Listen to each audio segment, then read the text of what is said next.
दोस्तों, किशोर कुमार ने कभी क्लासिकल म्यूजिक नहीं सीखा था, लेकिन इसके बावजूद कई शास्त्रीय रागों पर आधारित गीत जिनकी कंपोजिशन बहुत डिफिकल्ट थी, ऐसे मुश्किल गीतों को उन्होंने सिर्फ अपनी गायन प्रतिभा, जीवट और गायकी के लिए उनके जुनून के दम पर गाया और अमर बना दिया। जो संगीतकार शुरुआत में किशोरदा को गायक नहीं मानते थे, आगे चलकर किशोरदा ने मुश्किल क्लासिकल बेस्ड कंपोजिशंस गाकर उन म्यूजिक डायरेक्टर्स को भी अपनी गायन प्रतिभा का मुरीद बना लिया और उनके साथ कई यादगार गीत गाए। आज ऐसे ही एक गीत की बात हम इस वीडियो में करने वाले हैं, जो आधारित था हिंदुस्तानी संगीत में सबसे कठिन माने जाने वाले रागों में से एक दरबारी कान्हड़ा पर, जिसकी कंपोजिशन को देखकर किशोरदा भी परेशानी में पड़ गए थे कि इसे कैसे गा पाएंगे।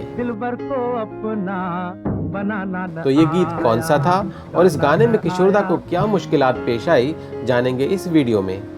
आप देख रहे हैं आपका favourite YouTube channel singing emotion.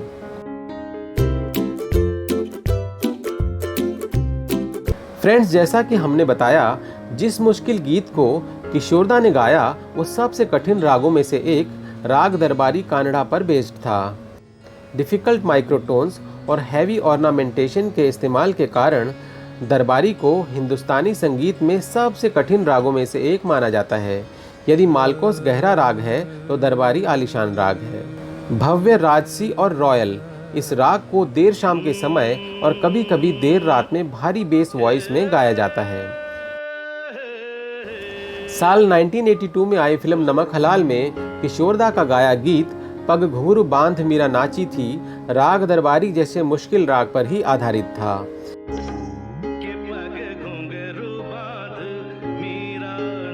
गीत को जिस खूबसूरती से किशोरदा ने गाया है, उतना ही अच्छा इसे पर्दे पर दर्शाया है अमिताभ बच्चन जी ने। इस गीत में किशोरदा की बेहतरीन गायकी और अमित जी के लाजवाब अभिनय का ऐसा संगम हुआ है कि लगता है पर्दे पर यह गीत खुद अमिताभ ही गा रहे हैं। 1982 में अमिताभ और किशोरदा की जोड़ी के कई हिट फिल्मों के गीत आए, पर यह गाना उन सब गीतों पर भारी पड़ा। इस गीत की रिकॉर्डिंग से पहले नमक हलाल के डायरेक्टर प्रकाश मेहरा ने बप्पी दा को सिचुएशन समझाते हुए कहा कि उनकी फिल्म में एक गाना है जो कि 12 मिनट का होगा और इसे किशोर कुमार की आवाज में रिकॉर्ड किया जाना है। बप्पी दा को ये इंस्ट्रक्शंस थी कि गाने में डिस्को का इस्तेमाल करना है, मगर बप्पी दा चाहते थे कि वो इस गाने में क्लासिकल टच दें। तो डायरेक्टर प्रकाश मेहरा की इंस्ट्रक्शंस और क्लासिकल टच, इन दोनों बातों को ध्यान में रखते हुए बप्पी दा ने इस गाने में खूब एक्सपेरिमेंट किया और फाइनल रिजल्ट के तौर पर यह बेहतरीन गाना निकलकर सामने आया। दोस्तों, ये गाना करीब 12 मिनट का है, जो उस समय अपने आप में एक रिकॉर्ड था। इंडस्ट्री में इतने लंबे गाने रेयरली ही बने हैं। कहते हैं कि ये ऐसा पहला गाना था जिसमें डिस्को के साथ बप्पी दा ने फ्यूजन किया था। इसी गाने के अंतरे में डिस्को के साथ सरगम का इस्तेमाल किया गया है। कहा जाता है कि यह गाना अपने समय का ऐसा पहला गीत था जिसमें मॉडर्न बीट पर सरगम का इस्तेमाल हुआ। बप्पी लहरी ने एक इंटरव्यू में बताया था कि जब उन्होंने इस गाने की कंपोजिशन अपने मामा यानी कि किशोर कुमार को दिखाई, तो ये देखकर किशोर कुमार परेशान हो गए कि 12 मिनट लंबा ये गाना कैसे रिकॉर्ड किया जाएगा। इतना लंबा गीत और उस पर सरगम, ये सब देखकर किशोरदा ने बप्पी से कहा, बप्पी, क्या तुमने मुझे तानसेन समझ रखा है? ये सब सरगम कैसे होगा? पर अंत में जब ये गाना किशोरदा ने गाया तो समा बांध दिया।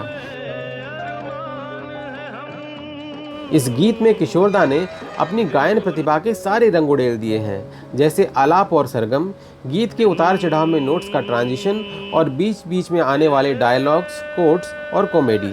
कुल मिलाकर ये गीत किशोरदा की सिंगिंग का एक कंप्लीट पैकेज है। अगर आप कुछ मिनट के लिए भूल जाएं कि किशोरदा ने क्लासिकल नहीं सीखा, तो यकीनन ये गीत आपको किसी क्लासिकल में ट्रेंड सिंगर का गाया हुआ ही लगेगा।